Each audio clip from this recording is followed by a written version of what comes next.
well, we need a new coach, and people need to stop talking about John Gruden because John Gruden's not going to leave his cushy-ass job to like come do the stressful shit of an NFL coach that could get fired. What the Rams should do is trade away their number 1 overall draft pick every year, like in perpetuity, to the Patriots in exchange for Belichick. But that would then end in the event that Belichick retires or dies. Coming to you pre-tape from the Best Coast Show studios, this is the Best Coast Show. I'm your host, Albert Aguilera. That's my producer, Curtis Sage. Curtis, Happy New Year. Yes, Happy New Year to you. It's our first show coming back from the break. Exciting. It is. Are you one of those New Year, New Me people?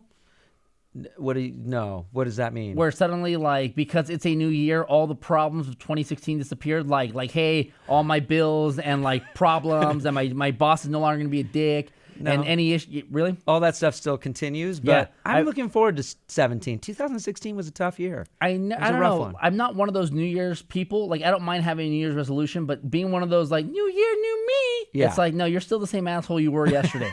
And I do not have a new workout plan. The problems of 2016 didn't just suddenly disappear. It's kind of like, could you imagine, like, you're going through a divorce, and then it's like, oh, it's 2017, never mind, we worked it out. Yeah, so I don't believe in any of that stuff, but I think it's time to turn the page. I definitely like clean up the garage and things and kind of get things organized around the house. I do that.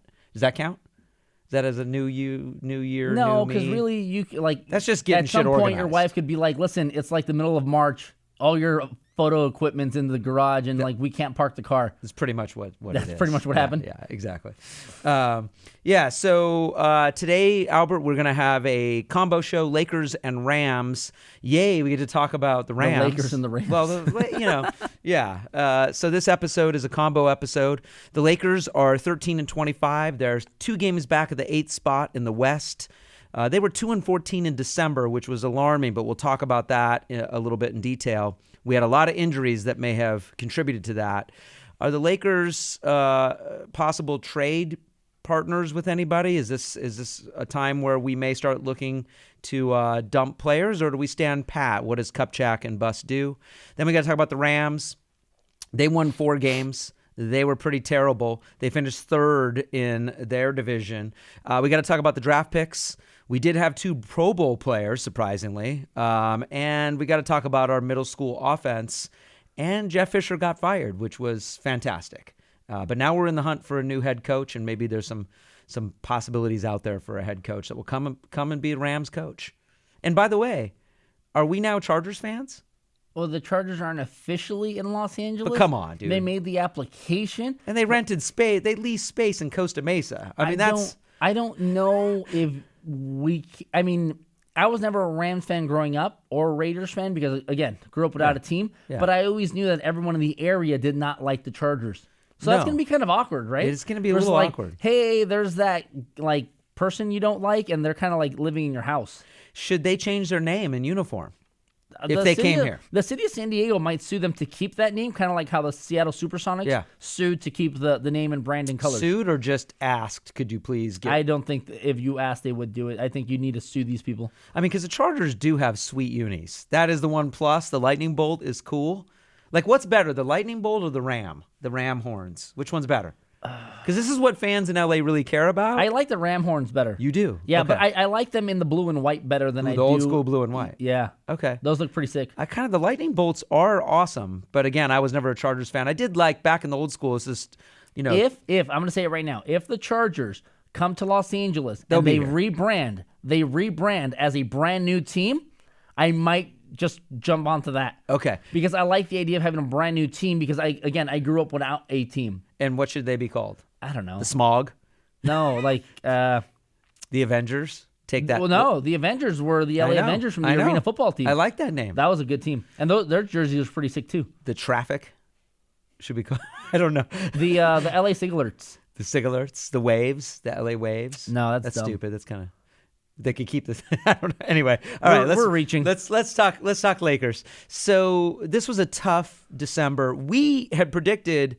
Well, I don't know. I did. So let me take the blame, guys. Let me take the blame for this one. I think it is your fault. Going into the December month, I think it was like November 30th. That episode that we did, I looked at the schedule and I go, "Hey, the schedule for the Lakers looks pretty easy." I mean, legitimately, the way this team is playing, I believe they were 10-10 at the time. We were excited. They were like 5th in the in the Western Conference.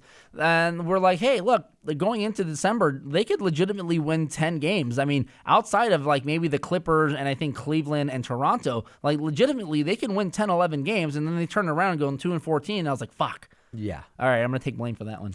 Yeah, what happened was there was a rash of injuries. I mean, you obviously had D'Angelo go down. I think Larry Nance Jr., Nance, Williams, Swaggy. Swaggy came back remarkably quick from having that like slice in his Achilles. Calderon, Mozgov was out a few games. Julius Randle's been hurt off and on. So they've had a lot of injuries. And, in December, everything went down for them in points. They went from third in scoring in the league in November. They were third in the NBA in scoring. They went to 18th now. They're 18th. So they've really dropped. That month was tough, and I think part of it was the injuries. And the other thing is they had 4 back-to-back games, and apparently young teams don't do well in back-to-backs. Well, yeah, I get it if we were like the Spurs, who are just like old team, But I don't. Or if Kobe was still on the team, right? I don't understand why a team that's average age is 21 is having this problem. And yeah, the injuries were a huge issue because we always talked about how their bench was just as good as their starter. So as you swap players out, the performance level never dropped. But they were hit so hard. If you look at the Lakers transaction history in December, it's basically Zubac being up and down. Like Zubac gets called up, Zubac gets reassigned. Zubac comes up, Zubac gets reassigned. And fans do want to see him play more. But he hasn't been playing, even though he gets called up. It's just to fill a spot because they have to have the 12. But, I think that the injuries are a big thing because, like you said, they didn't want to change that second unit, but the second unit was what was dominating. And as soon as that second unit had to pick up more minutes and change the rotations around, that, I think, created a huge problem. And it just all happened at once.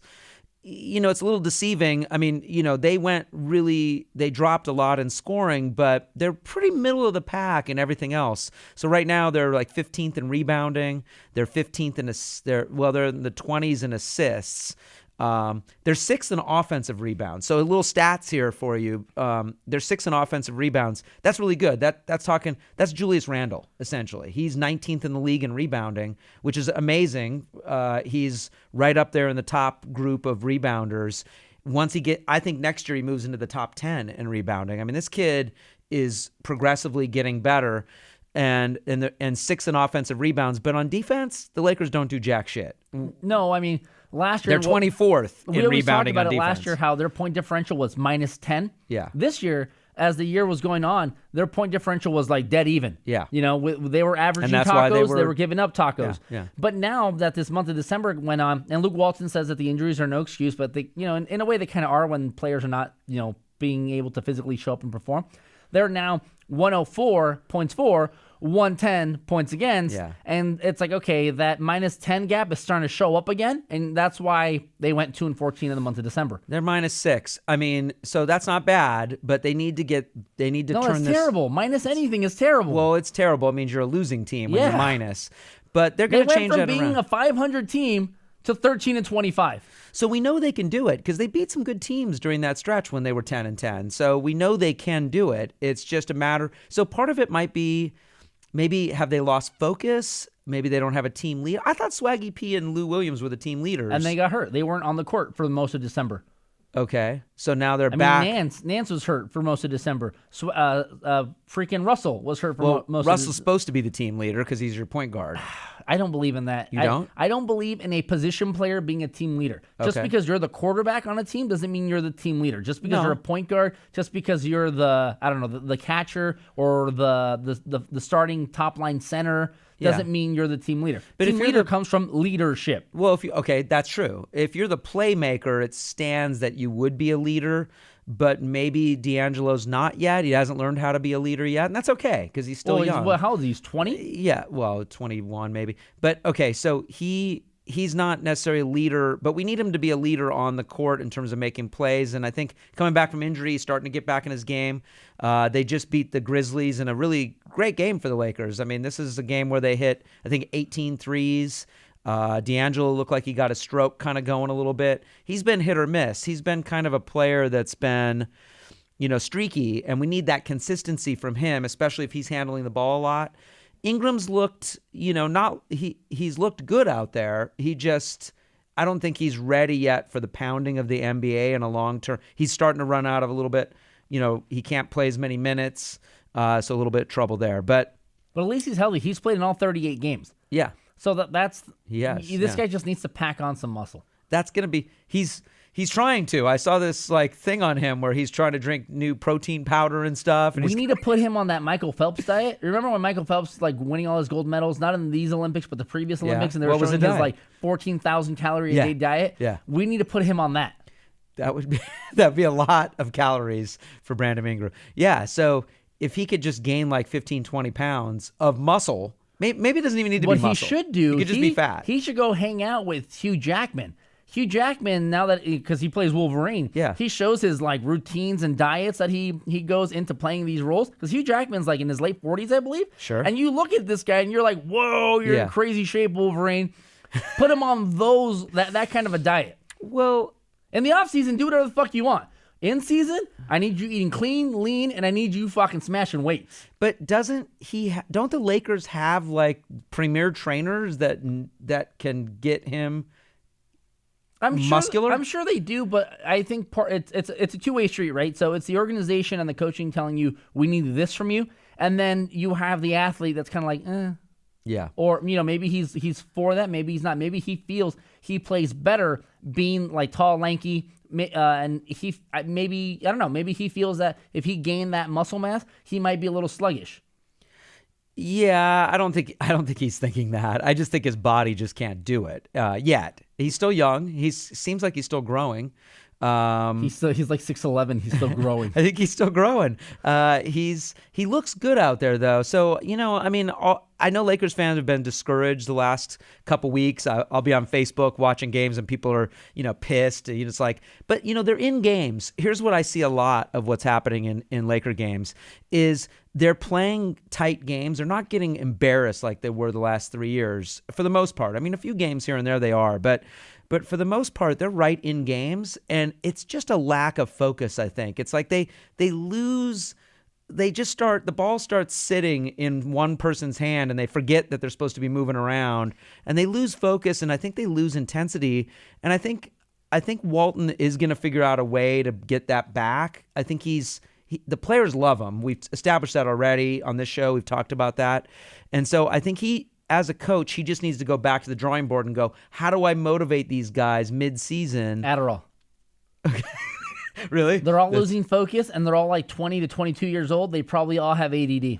They most likely they do. That's true. It's listen, I'm sure you would need a therapeutic exemption for Adderall, because I know Adderall is on the ban list in the MLB. Yeah. I'm sure it's on the ban list in the NBA too. Yeah, so let's get these kids some therapeutic exemption. Yeah. Put them on Adderall. That way they can concentrate. That way in the fourth quarter, they're not just what's going on? And when Luke's trying to tell them, hey, we need to pound the rock and do this and give it a swaggy because he's hitting 45% from three-point land. Yeah.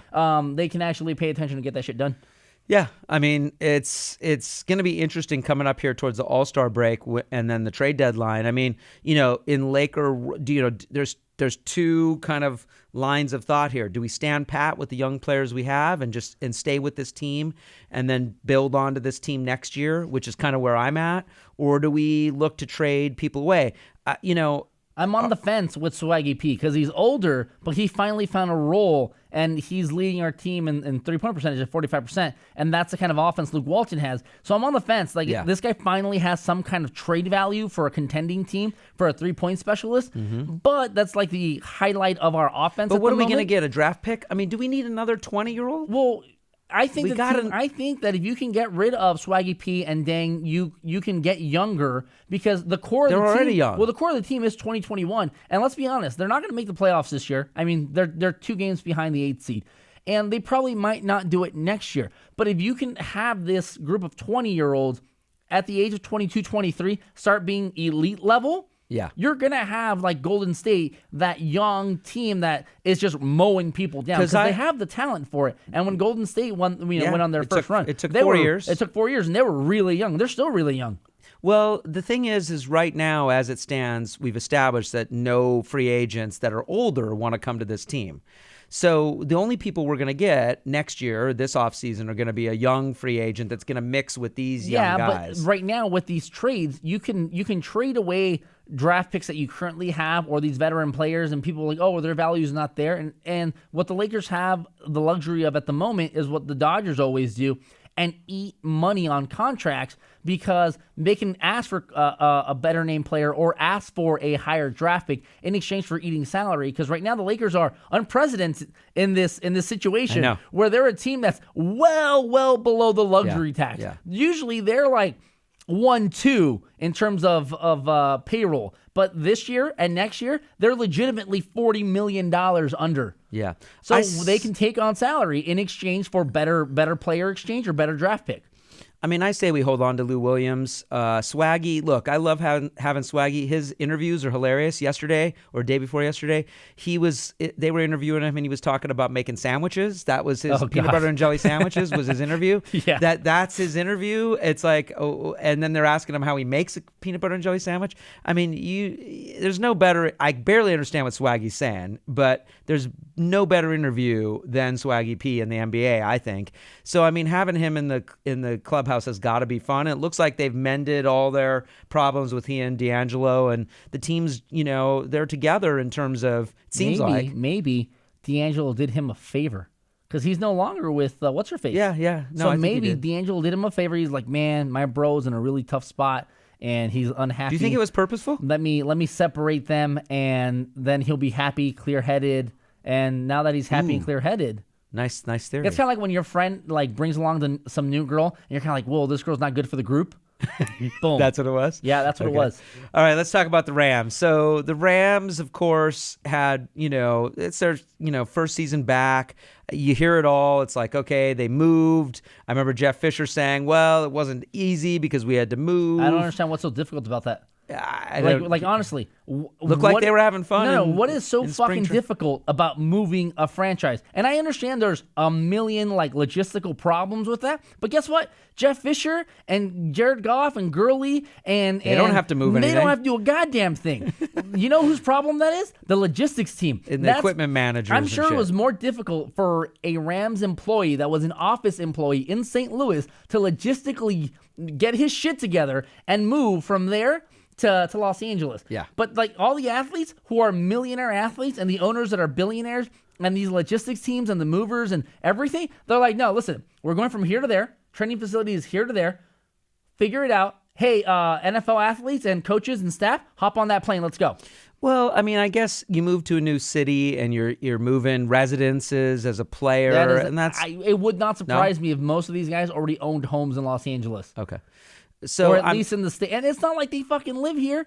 Look at athletes all over the country in various sports. They have their rental house in the city they play in, and then they go back home for the offseason, and wherever is their home is established.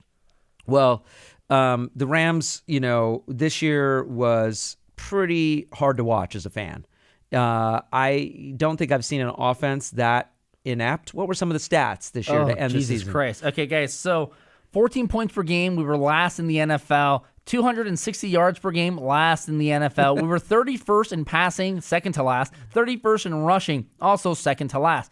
And as Todd Gurley described it, we ran a middle school offense. But I think that was the nail in the coffin for Fisher right Jeff there. Fisher finally got fired. I was under the assumption that Jeff Fisher somehow got a hold of Kroenke's nudes. Yeah. And was like, bro, you're never going to fire me because I got this on you. Yeah. And then somehow Kroenke hacked the hacker and took back all the nudes. And I don't think anybody wants to see nudes of Kroenke. Right, and he knows that. That's why Jeff Fisher was holding that over his head. And then so what happened was he finally got all the shit back. That way he can no longer be blackmailed. And he finally fired Jeff Fisher. Jeff Fisher's famous quote of 7-9 bullshit. I was like, okay, bold prediction, we can get 10 wins this year. Now we went 4-12. Yeah. And they got lucky with the 4 wins. Yeah. I think 3 of them came at the start. They lost 2 games to the 49ers. Idiots. Which 49ers are so fucking dumb. It's like, listen, you're 1-14 or whatever, and so are the Browns. Yeah. Why would you try and beat the Rams? I get it's a rivalry game, but you can get the number 1 overall pick because you have a weaker strength of schedule than fucking the Browns, you would have had the number 1 overall pick, and then these idiots go and win that game. Well, look, the number 1 pick. And Chip Kelly still got fired. Yeah, the number 1 pick didn't do us very good. No. So, I mean, number 1, number 2. There was great points for Goff this year in the sense that, I mean, he didn't start till like week 12 or 13, whatever, right? Yeah. And yeah, he didn't win a game, but when he actually got to play and he was like trying to march downfield, you saw this kid was accurate. You saw that he has a cannon of an arm. What fucked him was no offensive line. Yeah. And how many times did these balls hit the receiver's hands and then just, oops, sorry. So bad. That's not on him. He got sacked 7 times in the last game. 7 times. That doesn't even include that's how many his offensive line. That doesn't include how many times that he got is knocked receivers down. not getting open. Yeah. That is offensive line playing like shit. That is, I mean, and I know it counts against him as a quarterback in the stat sheet where he goes, let's say, 0 for 10 in pass in incompletions, right? But how many of those passes were hit in the hand and dropped? Do the Rams stick with Goff next year? Oh yeah, I mean they literally mortgage their future in terms of draft picks for this kid. So they need to build. It would have to be something wacky, crazy, weird for them to like move him in the offseason or sit him down again. So you wouldn't bring in someone like Tony Romo and let Goff learn from Tony Romo. And Romo would be a fan favorite out here. There's a lot of Cowboy fans in Southern California. Tony Romo would be like, hey, Dak Prescott just stole my job. Let me go somewhere else where I might get my job taken midseason. Okay, that would suck. That would be embarrassing because he just got, yeah. And the Cowboys legitimately can win the Super Bowl this year. So, but he, I feel like he's probably got some pride that he still thinks he can start in the NFL. Oh, I'm sure he could. I'm sure he still can start for numerous teams. It's just a matter of him being healthy. He's a top 10 quarterback when he's healthy. I don't think the Rams are going to not use Jared Goff week 1 next year. Next year, week 1, unless he gets hurt in the offseason for some reason or in a spring training game, he's starting week 1. So now Goff has to learn another offense. Not that the offense he learned. Well, we still have our offensive coordinator, but I'd assume Seriously? that Boris is going to get let go as well. No, that all has to be gone. I'm ownership. I clean house. I get rid of my GM. I get rid of everybody. Yeah. I clean house. Well, Les Snead is on the hot seat too, but I mean, that offense was so anemic. It was terrible, and it wasn't just the the personnel. Look, and we have no number 1 draft pick next year. It's the 5th overall pick. It's going to go to Tennessee, but we do have picks 2 through 7. Okay, you absolutely look. Dak Prescott was the 4th round. Yeah. I mean, and there's always that famous, Tom Brady. Tom Brady was drafted in What was Tom Brady? He was drafted 6th round. 6th round. What was that, Dave? 199. There you go. There was 198. Resident Patriots fan, Dave here. There was 198 players better than Tom Brady that year. Yeah. Which was like 20,000 years ago. He's been in the league for since... And he's still producing. But in the draft next year, I think the Rams, 100%, you need to go after wide receivers. You need to go after offensive line. The defense is good, but the defense over the course of the year started to dwindle down because they were constantly on the field. Yeah. They were just constantly getting hammered. And they need offensive line. We need an offensive line, and we need wide receivers. And this coming draft, I mean, they could package drafts kind of like at a carnival where, you got to trade up to package things, trade up so you can get the bigger prize. Yeah. You get 2 small prizes equal a medium. They can try and package 6th and 7th to get another 5th, 2 5ths to get a 4th, stuff like that. So they might end up in the bottom end of the first round if you package your 2nd, 3rd, and 4th pick to get to the bottom end of the first round. There's someone you really need to take. That is a good offensive lineman. That is a good brand name wide receiver that is taller than 5'8". Well, they can also bring in, they have a lot of money next year, too, to bring in free agent receivers. I mean, I feel like you bring in a really solid tight end through free agency or through a trade, or you bring in a really solid receiver. Do you see the incentives? They need a tight end. Incentive-based contract for our tight end. He needed to get 500 yards for his $250,000 bonus. Guess. $499? $499, baby. Fuck. That's a shit sandwich right there. Yeah. He's like, motherfucker, that sucks. That cost him $250,000. Wow. 1 yard short. Wow. And 500 yards, I guess, for a tight end's good. I mean, well, tight 500 end yards for a tight end playing in Atlanta, New England, Seattle, really any team, Miami, any team that uses their tight end, you can rack up 500 yards by, I don't know, week 10, week 11. Yeah.